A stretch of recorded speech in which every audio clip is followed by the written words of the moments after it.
Hitler, voilà un personnage qui a le don d'inspirer la VRT. La chaîne flamande est encore au centre d'une controverse. En cause, une publicité qui présente le dictateur version bodybuildé. La communauté juive est scandalisée et elle n'est pas la seule. Annick Capel. Adolf Hitler version Chip 'n Dale sur fond de croix gammée. La VRT n'a pas fait dans la demi-mesure pour lancer sa nouvelle émission Weg met de Soet, une émission touristique qui se penche chaque semaine sur une ville européenne et qui se veut alternative. Découvrez la vraie Europe, pas les clichés, dit la publicité, pour que par exemple l'Allemagne ne soit plus nécessairement associée au nazisme.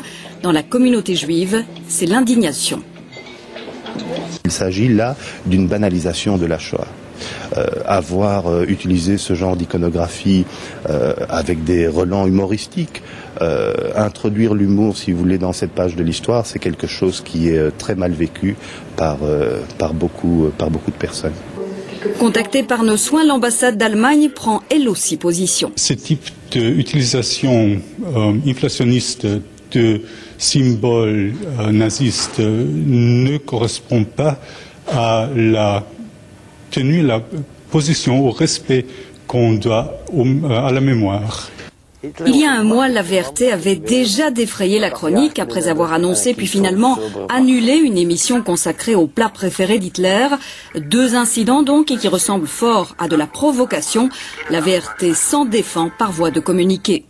Il s'agissait d'une annonce au second degré. Une autre affiche a représenté un Français avec la baguette et le grand rouge. Là aussi, on avertissait le téléspectateur que l'émission veut montrer la vraie Europe, pas celle des clichés.